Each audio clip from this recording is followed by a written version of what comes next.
where the tropics meet the temperate. It's where life flourishes.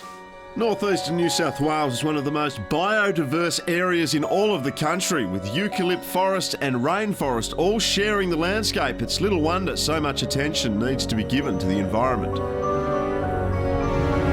It's a great place to work. It's one of the most biodiverse places on the east coast of Australia. It's a collision of worlds, and where the subtropical north meets the temperate south, and as well as off the coast, on the coast, you have that mixing of the plants and animals and the features that go with it. Before any harvesting takes place, teams of ecologists are on the ground searching for information. And with over 300 endangered plants and animals in the area, there's plenty to look for, making forestry in the area a complex business. We have a very rigorous licensing system that we work underneath, and we have to meet some very stringent rules, and that means a wide range of surveys across a wide range of areas. In managing the production forests up here, the environment is imperative. You know, we put a lot of effort, and half of our staff are devoted to environmental aspects. So annually we find upwards of 4,000 to 5,000 threatened animals, and over 10,000 threatened plant species in our region that we incorporate into our harvesting plans, and hence the harvesting operation. So they're protected during the harvesting event. Some of the species which ecologists are looking for include koalas, different kinds of frogs, small mammals such as the Hastings River mouse, and even rare and endangered bats. Now, part of that survey is for bats of all things, which surprised me, Brian, and this is the bat trap, mate. How does it work?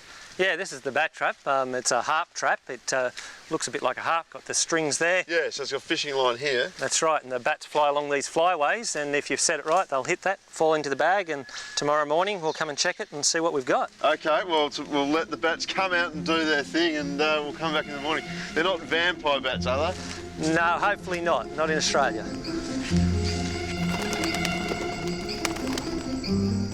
All right, well, the sun's come up and we have got bats like you promised, and it's not the fearsome, blood-sucking thing I was expecting. What is this little fella?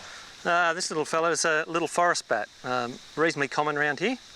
And yeah, we've got a bat-full trap of them. We have indeed. Now, why are you surveying bats? What's the point?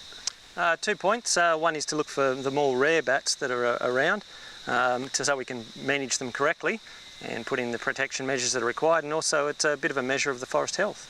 Now, I can't pat him, can I, because I haven't had my rabies shot? That's right, you don't really want to get too close. No, I'll go over. Once the survey in the forest is done, planners back in the office work with the information to devise specific rules about which areas can and can't be harvested. It's extremely complicated, and our harvesting contractors are very specialised and skilled in what they do. They're not only considering their machines, the log products that they're producing, they've also got to consider the environmental aspects and where they can and can't go, and all the rules associated with that.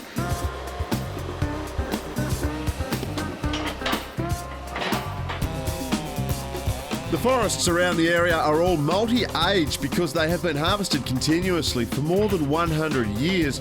The products that come out of them are mostly high-end, things like poles, bridge girders, veneers and appearance-grade saw logs.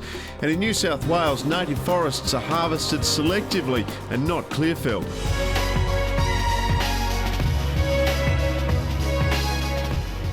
The northeastern New South Wales region is one of 4 native forestry regions in the state and comprises more than 500,000 hectares of native forest and over 300 threatened fauna and flora species. A majority of that forest has been harvested for more than 100 years, with Forests New South Wales leaving habitat and protection buffers for any endangered species its ecologists find.